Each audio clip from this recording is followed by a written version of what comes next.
Hello, welcome back. I actually wanted to do a video on this car. This is probably the last one you see of this car for a while, because I think this guy's money is going to need to recover pretty thoroughly after this trip, because doing these window channels and fixing all the rust and doing all the trim and everything like that has ended up being quite time consuming. So yeah, you've seen we've done the rust, painted the parcel shelf, fixed the butchered speaker holes, painted the parcel shelf, I said that. I've now painted the boot hinges. For some bizarre reason they were blue. Maybe they were replaced at some point in time from being bent. But I'm about to spray paint the inside with just some Brattle Cam black. I mean, I know that's technically a dark navy blue, but this guy's okay with that, just to make it a bit prettier. And you can see that it's still blue on the bottom half of the hinges, so I'm going to go from there down black and try and avoid his carpet. And then on today's task after that, had the window put back in, we'll be tackling the corners. This isn't actually that bad, and I'll sandblast, like, going to sandblast around all the little tabs. So we're going to bag up the whole car multiple times, and we're going to blast these corners. And I've just got a little hole there, but that's not that bad. I'll just zap that up with a welder and it'll be done. And the other side is even better, doesn't have any holes.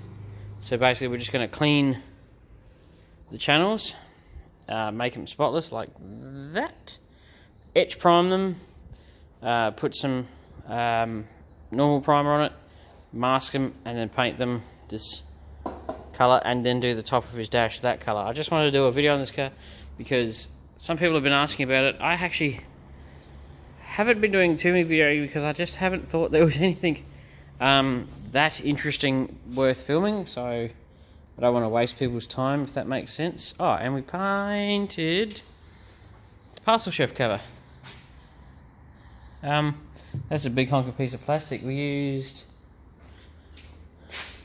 if you're going to paint plastic, just before you put the paint on, spray this crap on it. And this is anything plastic, you want to paint it with a bit of this prior to putting the paint on, because you'll guarantee that it won't fall off. That stuff is unbelievably good.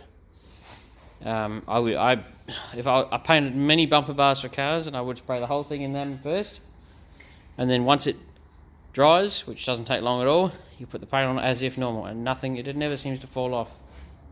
And for those wondering about the XD, next week we're going to get stuck into this. It's buried pretty deep, but the HQ won't be here, and the other coupe is not coming back for some time. It's funny how many of these cars don't come back because it's money related. Where are these people who are just loaded full of cash, who can just keep a car there until it's Mickey Mouse? I want some of those clients. Little update on the XY. That's all looking lovely. I swear if I had t-shirts, I swear it would be like XA Coupe Guy, and then the slogan would be looking lovely. I reckon that'd be hilarious. People wouldn't even know what the hell that means, except I don't even know how to make any of that happen. And we painted the boot hinges 2-pack. They were actually a bit of a pain in the ass to paint, and this colour, autumn gold, whatever it's called, is very transparent. You wouldn't believe it, but it takes a lot of coats to make it the right it takes a lot of coats to make it not see-through. You wouldn't think it, but it does. And same with that brown, that stupid, get that thing off my feet, this poo brown that's on the interior, which we had it colour matched off the dashboard. Took the glove box and had it spectroed, so we knew the right colour. I mean, obviously trim and that fades different colours because of what it's made from over the years. Turned out to be some sort of a Renault colour, but turned out okay. And we did the kick panels, them. We're going to mount the speakers to the parcel shelf. Don't ask me why, but that's how it's going to be, because that's what he wants. Put the seat in. The back of the seat he's got it at home, so that's not going in. We put the boot lid on just then. Yeah, as I said, I'm going to do the black in there, and then the back of the car's done. Move up the front, bag the car, sandblast it.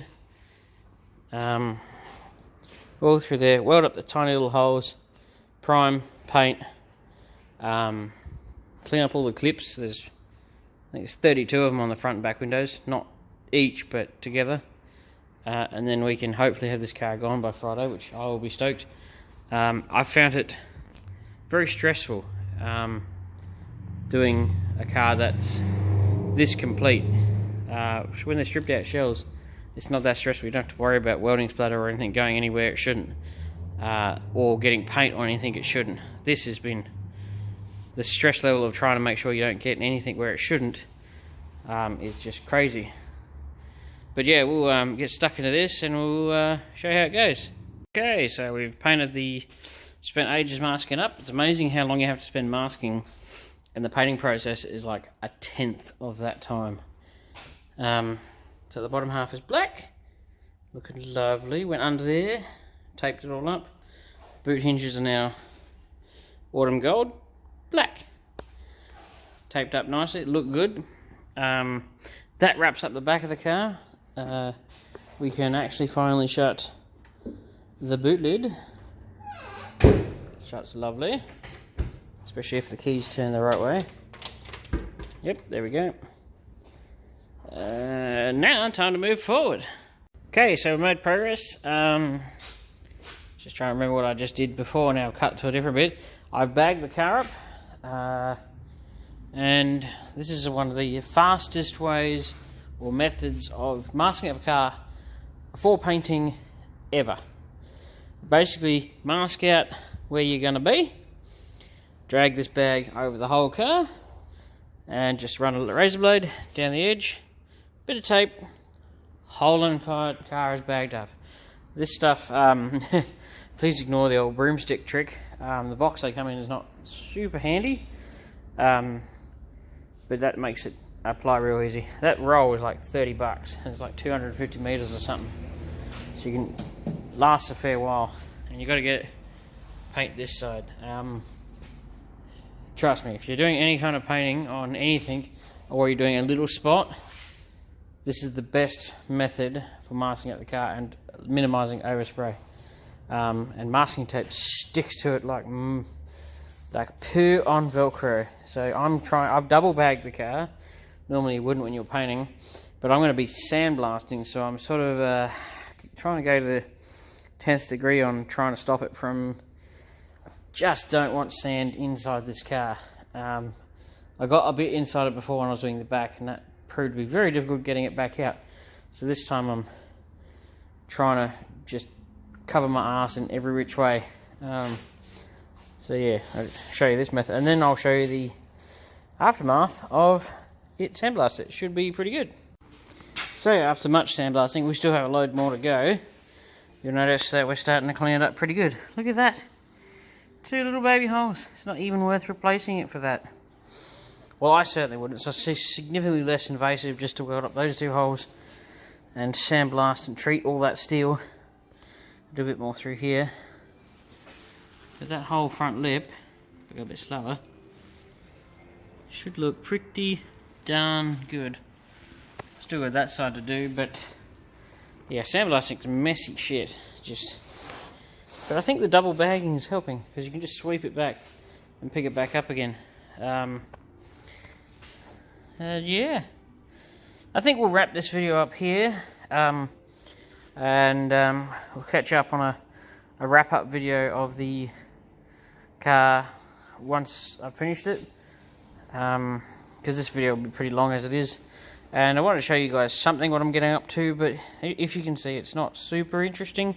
So not filming heaps, but I wanted to prove that I'm still doing stuff and filming. So I hope you enjoy it. It may not be the most entertaining video, but we got rust repairs next week and some more work, so stay tuned. And yeah, basically we've got stuff coming, but yeah, it's just one of those weeks.